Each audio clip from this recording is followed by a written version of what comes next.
Today I'm starting a new video series, Crypto for Babies, where I explain some of the ideas behind crypto and blockchains and Web3 in a way that's intended to be comprehensible to people who don't know anything about crypto.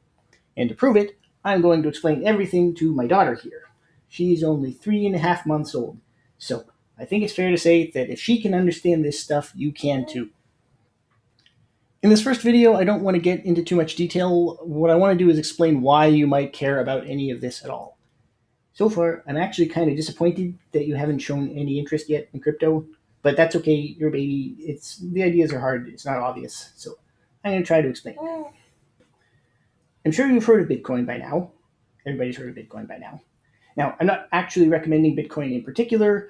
In a minute, I'll talk about how other people have taken the basic idea and turned it into something much more interesting. But the thing about Bitcoin is that it was originally designed to be a secure digital currency, and what he actually ended up inventing was secure digital everything. The general invention behind Bitcoin is called a blockchain, and the reason why it's useful for storing money is because it's a trustworthy way of storing and updating information. And it turns out that one particularly important kind of information that we might want to keep track of is who has how much Bitcoin. You have 0 Bitcoin. Maybe we should start a college fund for it. We can start a college fund any way you want.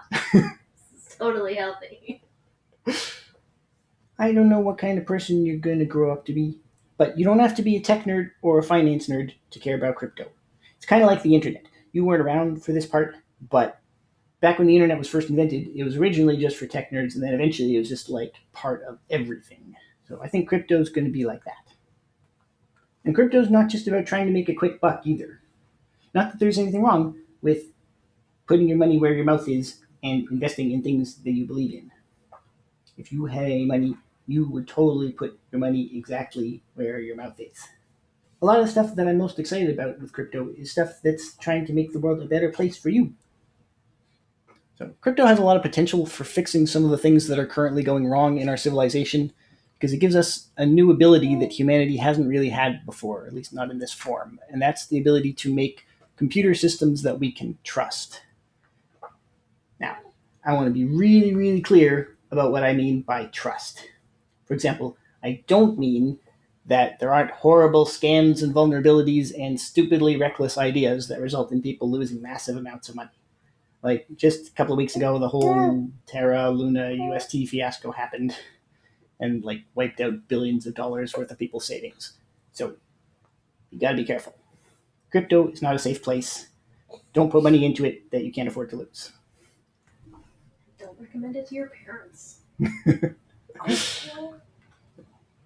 But there's still something really important to be said about blockchains and trust.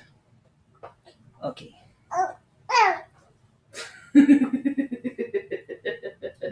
You should edit that in.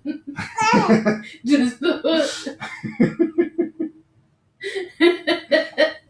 Hi, baby. So, a blockchain is a computing platform being run collectively by a big open network of computers out there on the internet. Anyone can join this network and run a node in it. You could run your own node if you wanted to. I mean, you probably couldn't. You're still trying to work on rolling over. And being able to roll over is actually a prerequisite for being able to run a blockchain node. But someday maybe. And on top of that platform, programmers can write code to do all sorts of different kinds of things. So you can write code that does, what a bank does, lending and borrowing and stuff like that. You could write code that does. Are you paying attention? I don't think you're really listening to me. You could write code to do what Twitter does.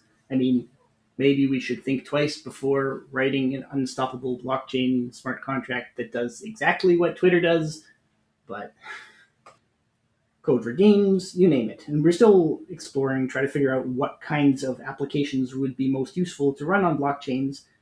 But the vision here, the thing that I mean by trust, is that programmers can create these apps or protocols or smart contracts or thingamajigs or whatever you want to call them.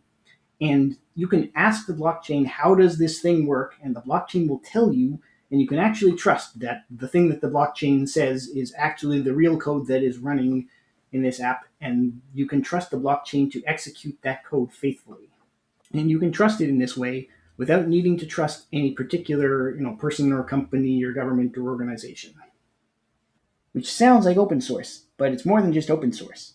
With open source, someone can show you some code and claim that the code that they're running on their servers really is the code that they showed you, but they have no way to really prove that to you. With blockchain based code, you can actually trust that the code that they showed you is really the code that they're running. That's something that we've never had before. Global scale public infrastructure that is transparent so that everyone, like including people who don't have shared trust in any particular government or company, everyone can trust this thing because anyone can look at it and see exactly how it works. You do have to make some other trust assumptions, and I can explain about stuff like 51% attacks and so on, but I'm going to leave that for another video. It doesn't mean that the code won't have bugs in it. Computer programmers like Daddy are really, really not good at making things that work exactly right the first time. And it doesn't mean that the design of the system won't have mistakes in it that make it vulnerable to various kinds of attacks. Yeah, I know, that's really scary, right? So we can talk more about that later.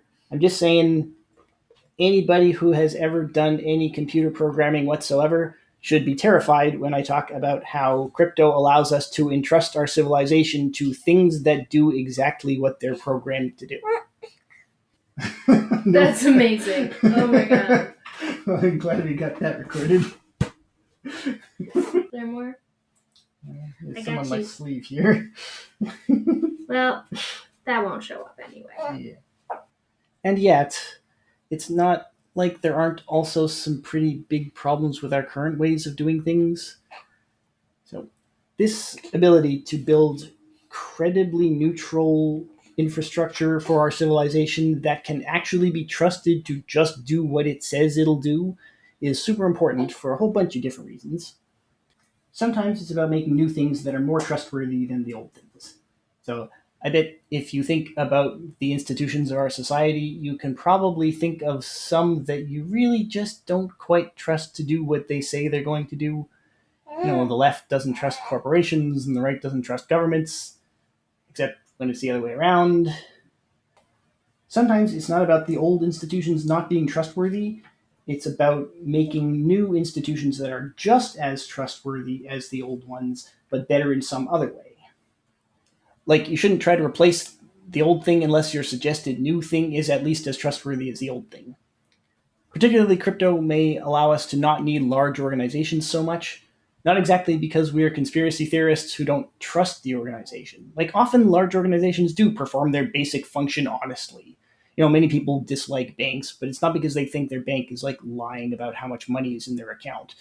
And lots of people dislike Twitter, but it's not because they think Twitter is making up fraudulent tweets and falsely attributing them to people who didn't actually write them. There's a baseline level of trust that we often have in a large organization that we wouldn't have for some random guy named Ralph who just said, "Oh yeah, you could totally trust me." But large organizations in general do tend to suck in a bunch of other ways, and so if we have blockchains as a way of making equally trustworthy replacements, then that may allow us to create successors to those large organizations that we can trust just as much as we trusted the old thing, and maybe don't have all of the flaws of the old large organization thing. You're doing really good, baby. Sometimes it's about making things that can't be censored or interfered with by governments or by the company that wrote the thing or anybody.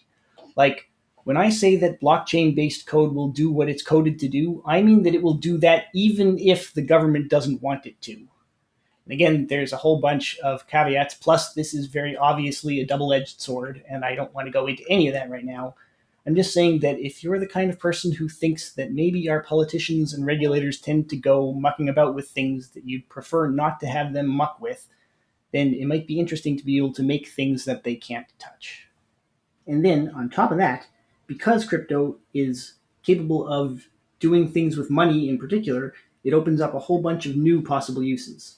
For example, if our old Web 2.0 social media systems are about socializing and, flinging poop at each other, maybe we can make Web 3 social media platforms that are more about building. Being able to handle money means we can use blockchains to help us organize ourselves in new ways. Anyway, I just said a whole bunch of stuff that I know you don't understand yet, and that's okay. You're not supposed to be convinced about any of this yet. I just sort of wanted to try to explain a little bit of the flavor of what kinds of things the crypto world is aiming at. Because I get the feeling that a lot of people think that it's just about, I buy this new weirdo currency and then maybe the number goes up and I get rich. And there's actually a whole lot more to it than that. So I will tell you more stuff later, but for now, I think it is time for you to go take a nap. Okay?